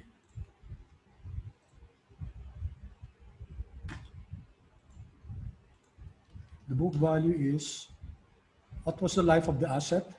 What was the cost of the asset? This amount times, okay, the depreciation rate is 20% per year.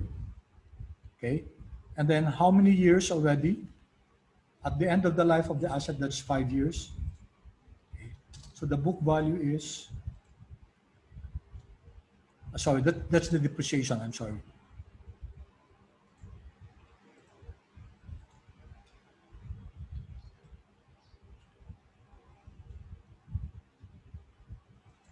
Okay. Apologies.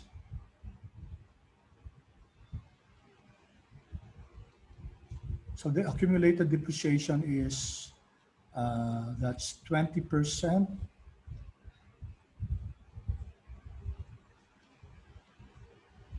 Okay, so this is the okay. My apologies. So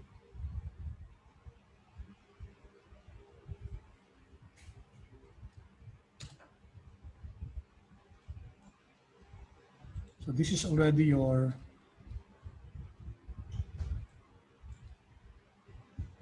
Okay, so let me redo this.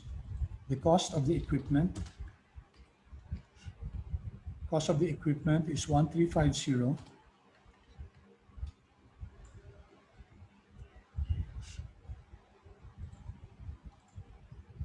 Then your accumulated depreciation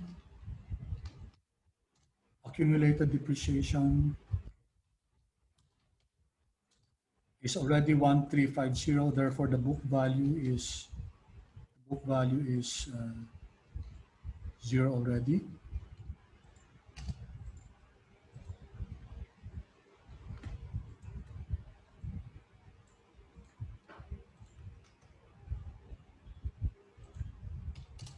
Okay.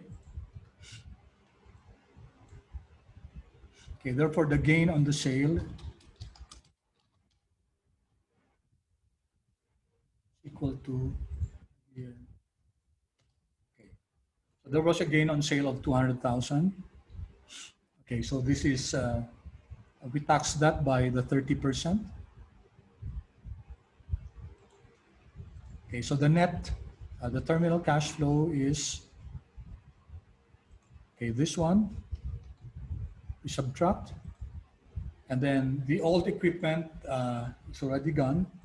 And then usually, when you compute for the terminal cash flow, we recover any working capital that was invested at the beginning. So our terminal cash flow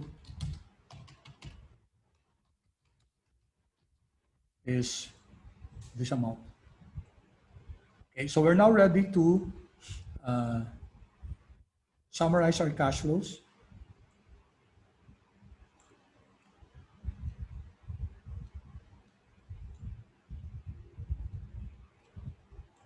Right, so let me insert here first so that you can see. So for the initial cash, initial investment,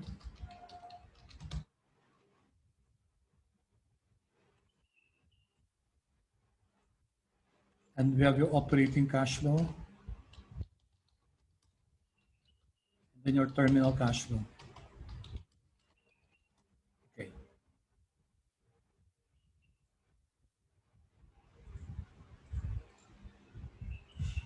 So our initial investment is, let's link it to our initial investment above.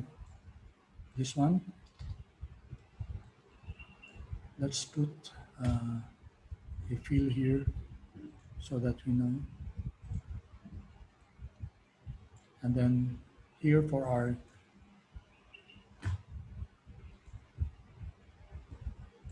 and this one for our terminal.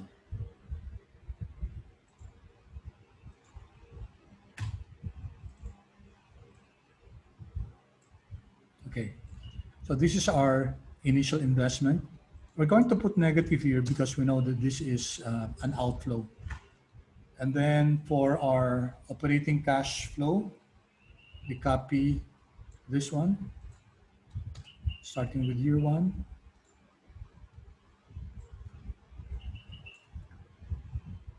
And then for our terminal cash flow, which happens at year five, it's equal to this one. Okay? So we can simply compute for this by summing this. Okay, so this should be, oops, 378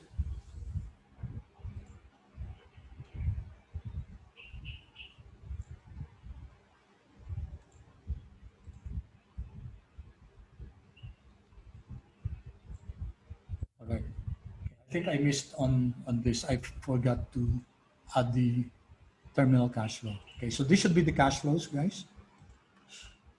All right, so we're going to analyze this now. Is this project feasible based on this initial cash flows? Let me put a color red to that.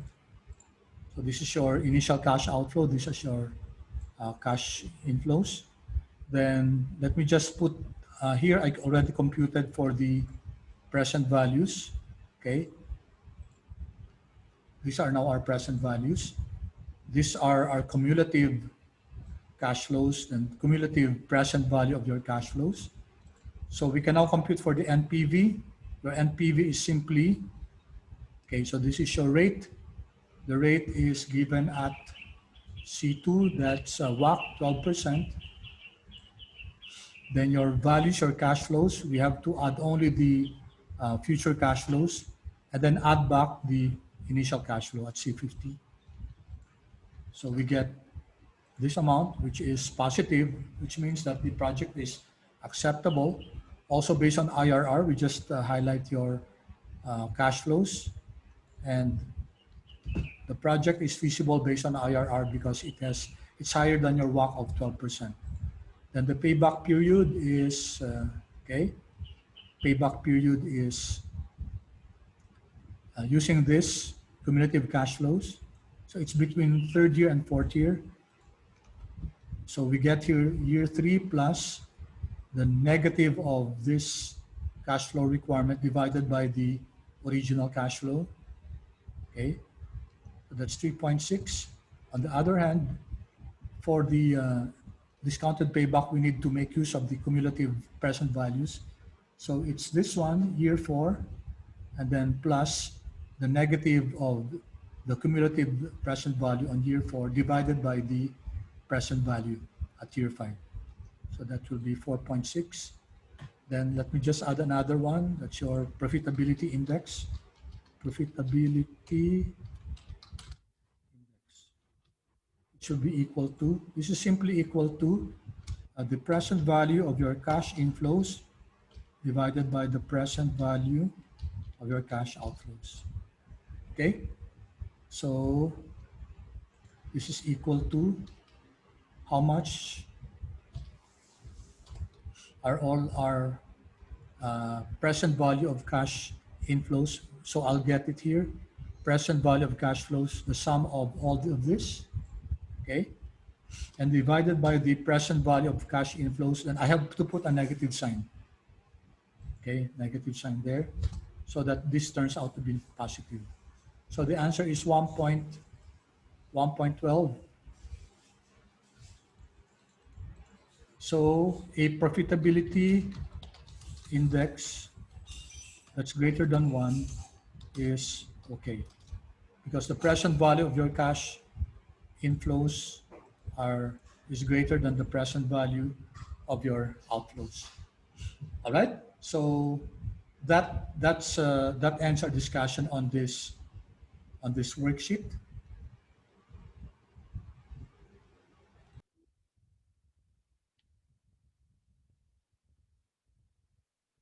So we next work on the on another worksheet.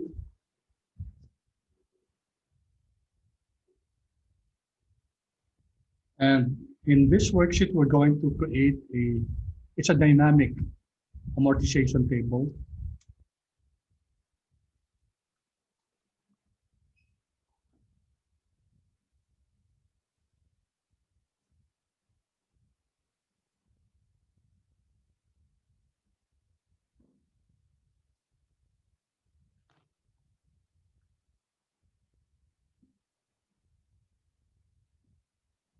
Okay, so we're going to use this worksheet that I gave you.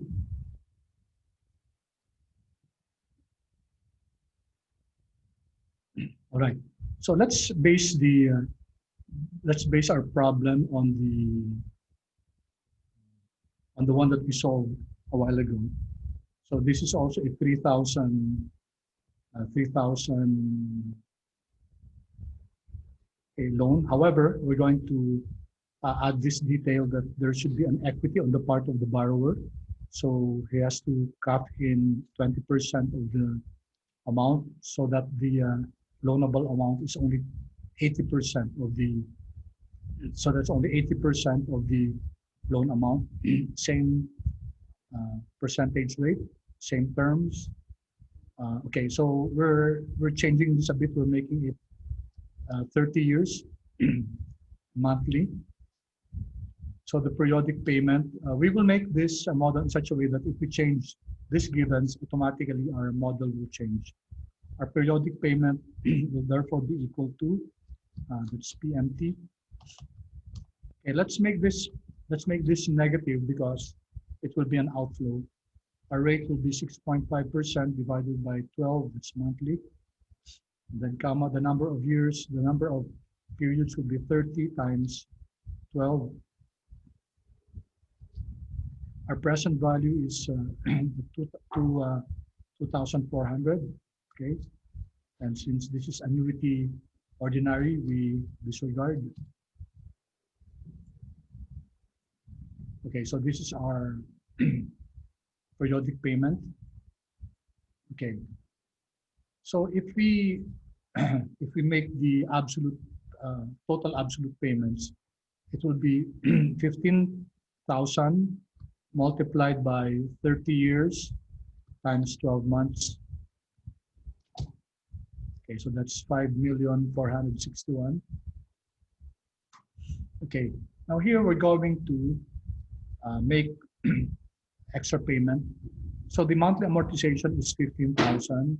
But for example, if you so decide, in case you have, say, extra cash every month, and let's say we're going to look at how the payment will be affected if we, for example,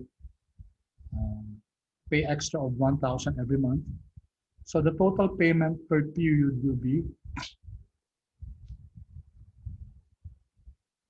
so how do we compute for this? Total payment per period. It will be the monthly amortization and the additional extra. Okay.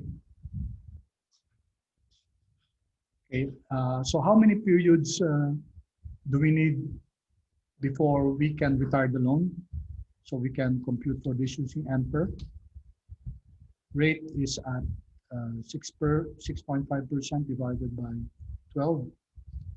And then PMT is now, okay, this one. We're going to pay 16,169, comma.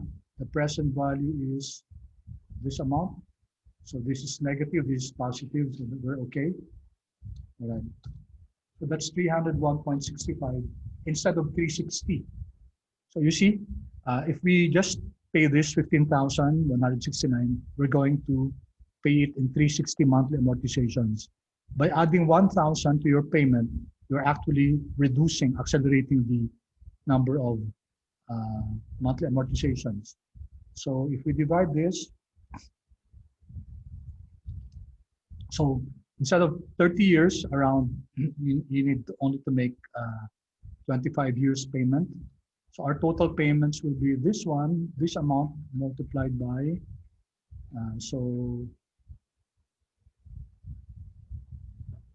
25.14 years. No, so this is monthly.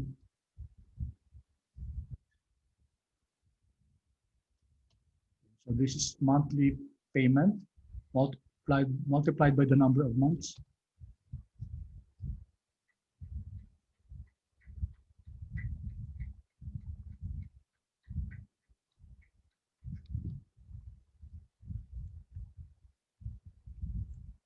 Okay, so our total payments will be 4.87 million, while compared to this one. Okay, so our total savings will be total payments minus total payments here. Total savings is 583. Okay, so how do you explain this? If we make an extra payment per period of 1,000, then we're going to save 583, comparing the total payments. If this was, okay, if this is 0, Okay, we don't have any savings because we're not paying extra. But if this was a lower amount, for example, at 200, I'm putting a negative there because this is an outflow, okay, the savings will be lower. However, if this is bigger, for example, if you're paying an additional 5,000 per month, okay, so instead of paying 360, we're just going to pay 191 a month or 15.96. So it almost halved the number of years. The savings become bigger. So let's just peg this first at 1,000. Okay. Anyway, we can change that. This model will be dynamic so that any change here will be reflected here. Okay. So we'll begin with the period one. Okay. Our beginning balance will be our loan amount of 2.4 million.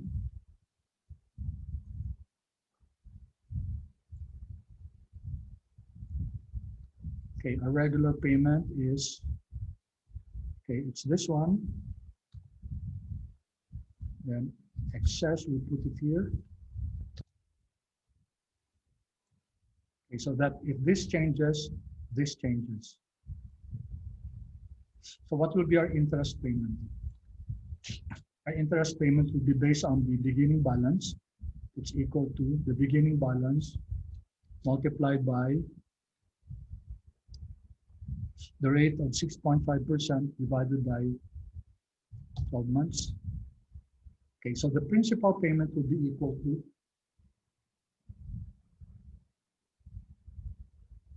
okay, so it's your regular payment plus your excess, okay, less your interest. So we can sum this up.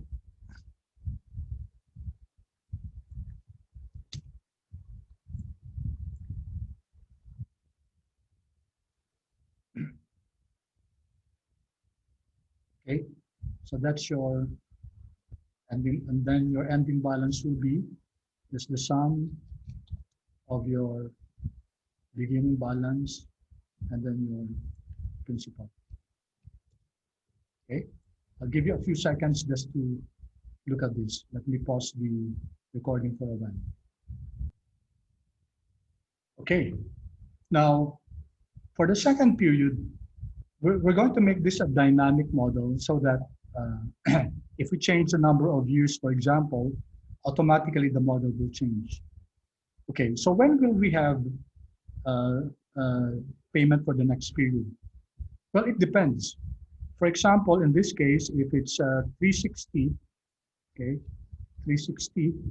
So let's suppose this is already the last payment. So this should turn out to be zero already because at month 360, okay, the ending balance should be zero. So how do I prevent the model from adding another period? Well, we have to make comparisons. First, number one, there should be, if there's no more number here, okay, or this one is equal to zero, then we should not put anything here. All right, so the period will be dependent on whether there's still an ending balance or whether there's still a previous period. Okay, so that's how this will go. So if there are two conditions that will have to be met, then we use the if-or function. If-or, our function is if the previous value is, if there's nothing there, okay, if there's nothing here, or, I'm sorry, we have already or this one, okay, is equal to, there's nothing there. Okay, so we have two things here. If this has no value anymore, or this has no value anymore, okay, then what should be our value if true? Then we don't put anything here. We don't put anything here. Otherwise, if there's still a number here or there's still a value here, then we add one. Okay, we're going to add one here. Notice that in this case, since there's a number here and there's still a value here, then we add 2. So what will be our beginning balance? Again, we will have to link it here. Okay, it's equal to, if there's a value here, this is equal to nothing. If there's no value there, don't give me anything. Otherwise, give me the ending balance here. So what's this saying? We're making this model dynamic so that if there's no more period here, then don't put anything in your beginning balance. Don't put anything in your regular, etc., etc., etc. Okay. So how about for your regular payment is equal to, again, if there's nothing here, if this one, if you don't find anything here, if you don't find anything there, then don't put any regular payment. Otherwise, the regular payment should be this one. Okay, and this should be fixed. Anything here should be fixed because these are the givens, or these are the absolutes. So if okay, so either don't put any value here in regular payment. There's no more period. Otherwise, if there's still a period, then you have to put your regular payment. Okay, we have to follow the. Just copy the format for everything.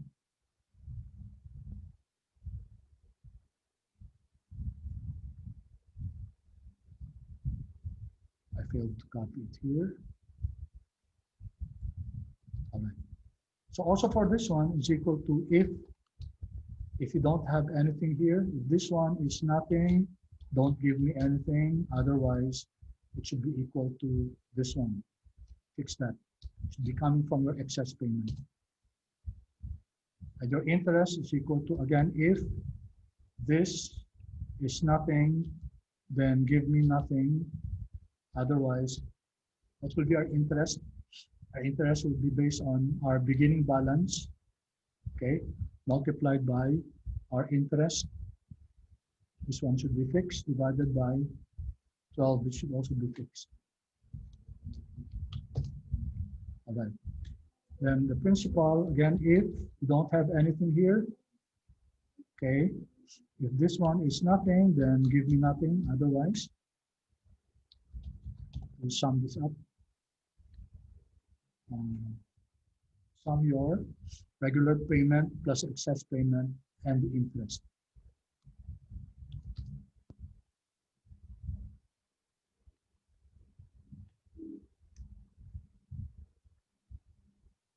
Sum of J5. Okay, sorry, there's a negative here. All right, how about this one? Is equal to, if this one is nothing, give me nothing. Okay, but we have to have another condition. How do you get the ending balance? Ending balance is obtained by adding your beginning balance and your principal. Okay, now we will only put here in the ending balance if your beginning balance is still bigger than your principal balance. Okay, otherwise, if there will come a time when your principal is the same already as your beginning balance, okay, then we should already stop with the ending balance. So we have to have another if statement. If, okay, if the sum, we're going to add this beginning balance and the principal, if that is greater than 0, okay, which means the beginning balance is still greater than the principal, then Excel should add the 2. Otherwise, if the principal is already bigger than your beginning balance, then it should stop already, because that means that the computation, the amortization has already stopped. Okay, there. All right, then we can now copy this. Let's copy it down, down to make it really dynamic. Okay, maybe let's say if 40 years, that's 40 years times 12 months is 480. Then maybe we can make it up to maybe 600. It's just it's okay anyway to do that. All right. So let's test our model.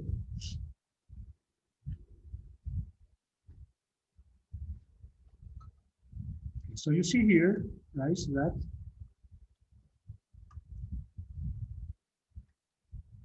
okay, 302. You notice that we exceeded here. Okay, so there should only be it's 30 times 12. It should be 360. 30 years times 12. Ah, okay. It's because there's excess.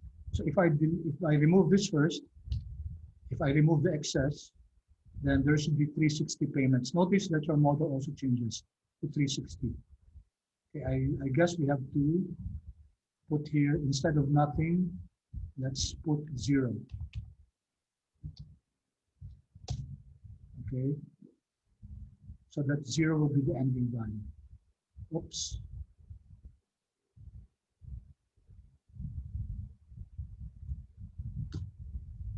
Okay, we have to check what happened here.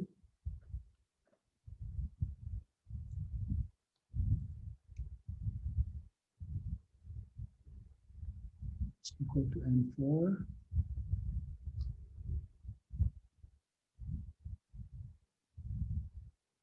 Okay, there's something wrong with our model.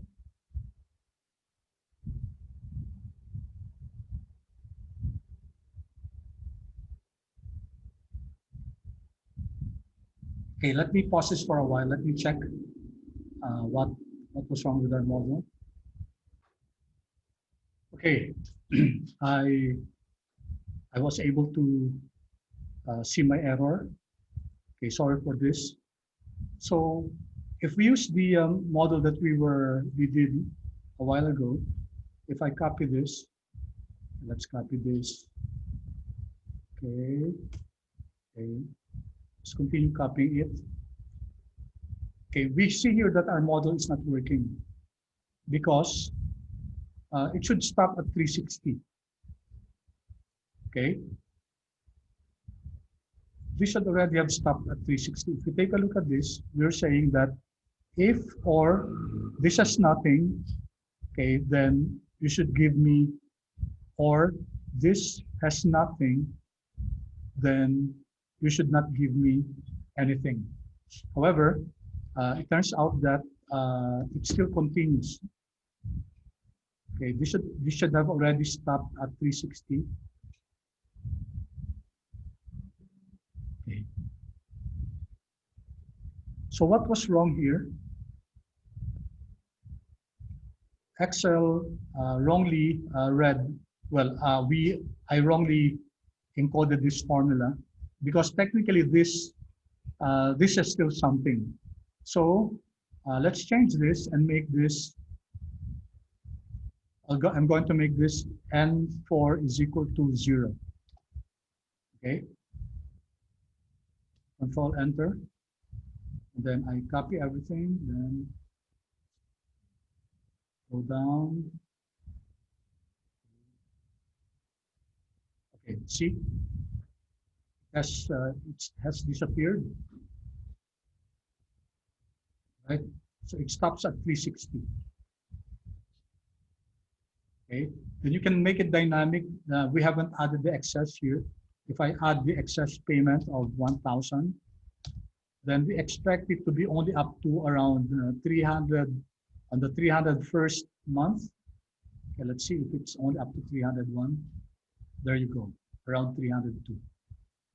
Okay, so this is now a very dynamic way to compute your amortization, and it automatically adjusts, okay, depending on the number of months. So for example, if this was only, let's say, 20 years, Okay, so that's 215, 216. So this is only up to 216. Okay, and the payment is complete. All right, so that's your dynamic uh, amortization table. And lastly, I'm going to discuss this one. Okay, I gave you this problem. Okay, and then you're supposed to, during the session, you were supposed to answer the four of them and submit to me. What I'm going to do is I'm going to answer one of them, and then the requirement is that as an individually, you have to also answer the three other questions. So let me show you the solution. The problem is you are 35 years old today, and you're considering retirement at age 65, and your actuarial table suggests that you will live up to 90. You want to move to the USA to join your siblings when you retire. You estimate that it will cost you 15 million to make the move on your 65th birthday. Of course, this might be, we're just exaggerating the figures here. So you're 35 now. When you're 65, you want to have this amount ready, okay? And that your living expenses will be 1,500,000 a year, starting at the end of year 66. So at the end of 65, you have to have this 15 million, and then thereafter, up to age 90, you have to have 1,500. So three questions here. How much will you need to have to be saved by your retirement date? So at age 65, how much should you have already? Okay, so let me show you one way to go about this. It's important that you draw the timeline. So for the timeline, you're 35 now, and that will represent time 0. You're going to retire at age 65 here. So that's exactly 30 years after. Okay, at age 65, you said that you have to have 15 million. You're going to need this for your retirement, and then for transfer to US to live with your siblings. And then you're going to have this monthly annual living allowance of 1.5 million until age 90. So that's your estimate. So you're actually planning from 55 years, okay? Starting with time 0 here up to, it's a 55-year horizon plan. Okay, so these are the givens. Okay, we're told that you have need to have 15 million at the end of when you start retiring at age 65, and then after that you will have to have 1.5 each year for the next years until you reach age 90. Okay, so the first question is how much should you have at this time? Okay, so we peg it here. We get the present value at 65. Okay, we cannot add all of this because they belong to different time frames. But when we convert this into a present value as far as present value at 65, then we can add this too. Okay, so this is an annuity. Okay, annuity. We can convert this into its present value, PV at age 65. So this is the formula. Okay, so what I did here was to, okay, in order to facilitate okay, let me hide some of the rows, okay? So let's hide, for example, let's hide this. Let me hide, okay, so that we can, let me hide this, all right?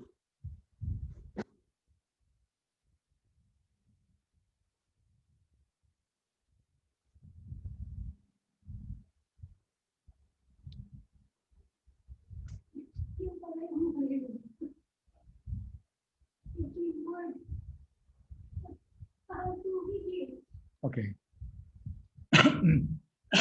So this is where we hid our cash flows. So take note, it's from year 30 to now to year 53. Okay, so let's now compute for the, so we're replacing this uniform stream of cash flows, this is your PMT, and we're going to replace this by an equivalent value on year 65. So our formula now is, okay, let me do that. Let me increase the size. Anyway, I'm going to give a copy of this to you. It's PV. Our rate is at 8%, comma, and per is, so how many years is this? So that's either from 55 to 30, you can get the difference. And then your PMT is 1.5. Okay, and then it's an annuity ordinary, so don't bother. So this is your amount, 16,012. So by the time you're 65, you need 15,000, 15M plus equivalent, this equivalent amount of your required cash flow for the next 25 years, which is the same as the present value at 65, so that's 16. So this is your total cash flow requirement when you reach this age. Okay, so that's our answer there, 31. And then I linked it there. Okay, this is linked to your computation here. There. Okay, I'm going to send this worksheet to you. Okay, next. You're asked if you already have 2,500,000. So you already have 2,500,000 in savings. If you can invest money net of tax at 8% a year, how much would you need to save each year? All right, so we know that we need at age 65, we need this 31 million all in all. Okay, you have 2.5 million now. Okay, how much will you need to save? Okay, how much will you need to save each year for the next that's from 35 to 65, where you will be retiring. So this is your retirement date.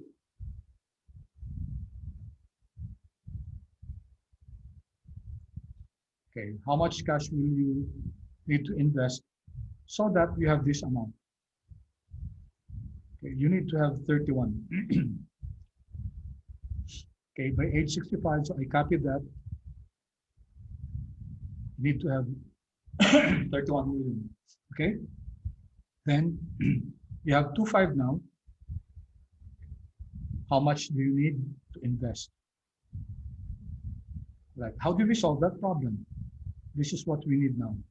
This is what we need to invest in the next in the next 65 minus 35, 30 years. In the next 30 years.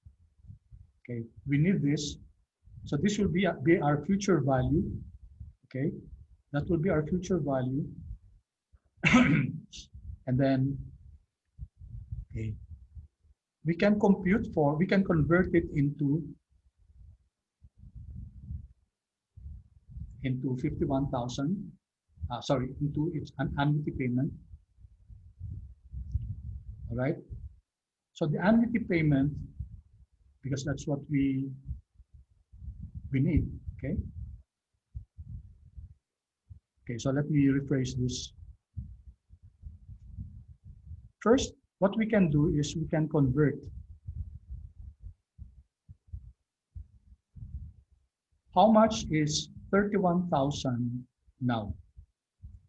So what we can do is we can get the present value of this negative PV at a rate of 8%. Number of periods is, that's 30 years, comma, PMT, none yet. We're just getting the present value of this future value. Our future value is 31 million, okay?